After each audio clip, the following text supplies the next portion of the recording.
পুরনো একটি মামলায় প্রাক্তন সাংসদ অর্জুন সিংকে তলব করল কমিশনারেটের ডিডি ডিপার্টমেন্ট। কি হয়েছে?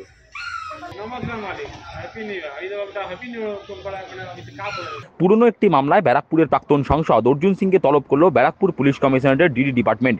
প্রসঙ্গত 2023 সালের 28শে নভেম্বর ভাটপাড়া পুরসভার চেয়ারপারসনের দায়ের করা মামলায় আগামীকাল অর্থাৎ বুধবার তাকে তলব করেছে ডিডি ডিপার্টমেন্ট। তিনি আগামীকাল তদন্তকারীদের মুখোমুখি হবেন বলে জানিয়েছেন। ডিডির তলব নিয়ে প্রাক্তন সাংসদ অর্জুন সিংয়ের দাবি, বাংলার সিআইডি ডিডি মমতা ব্যানার্জির প্রোপেট হিসেবে কাজ করছে। পশ্চিমবাংলা সিআইডি ডিডি মমতা ব্যানার্জি পোপেট হিসাবে কাজ করছে। তার আরও দাবি, যারা বিরোধী রাজনীতি করবেন, যারা সরাসরি মমতা ব্যানার্জির বিরুদ্ধে লড়াই করবেন কিংবা যারা মমতা ব্যানার্জিকে যারা চ্যালেঞ্জ করবেন, তাদের বিরুদ্ধে একাধিক মামলা দায়ের করে হেনস্থা করা হবে। পশ্চিমবাংলা সরকারের জিহাদিদের ধরার সময় নেই, অপরাধীদের ধরার সময় নেই।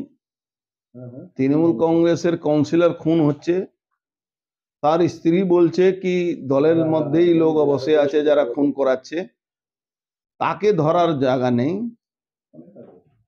শুধু বিরোধী রাজনীতি যারা করে, যারা সরাসরি মমতা ব্যানার্জির এগেনস্টে লড়াই করছে, সরাসরি মমতা ব্যানার্জিকে চ্যালেঞ্জ করছে, তাদের নামে দুনিয়ার মামলা নিয়ে নোটিশ করা হচ্ছে। আপনাকে কি মামলা নোটিশ করেছে? ইতিমধ্যে আপনি দেখুন একটা নোটিশ এসছে, কি উল্লেখ করা আছে? সেই নোটিশে কালকে আমাকে ডাকা হয়েছে। কোথা থেকে নোটিশ?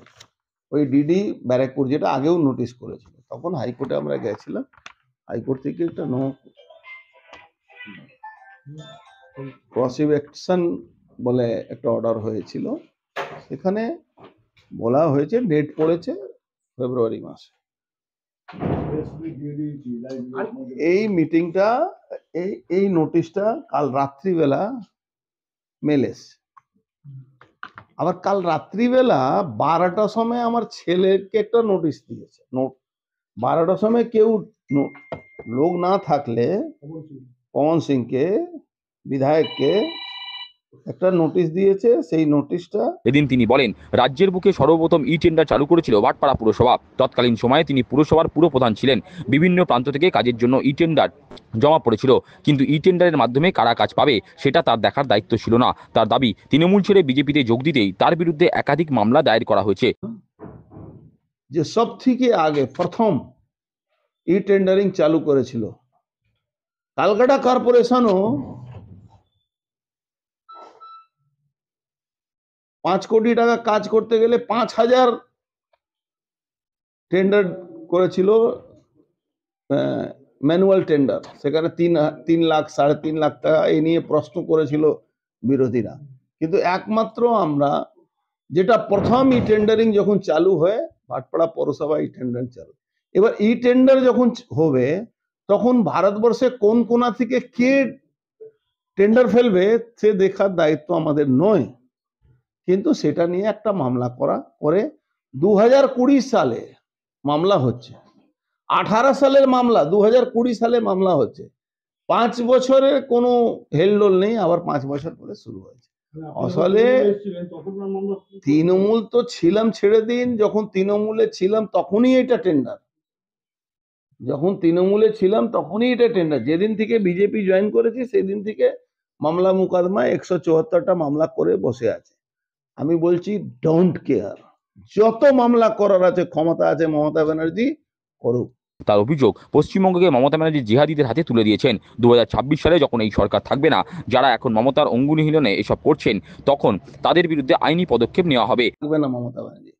যেভাবে জিহাদিদের হাতে মমতা ব্যানার্জি পশ্চিমবাংলাকে তুলে নিয়েছেন, সনাতনীরা কিছু হলেও সজাগ হয়েছেন, কিছু হলেও এগ্রেসিভ হয়েছেন। সনাতনীরা দেখুন নিজের অস্তিত্ব বাঁচাবার জন্য বাংলায়, পশ্চিমবাংলায় এই সরকারকে সরাবেনি।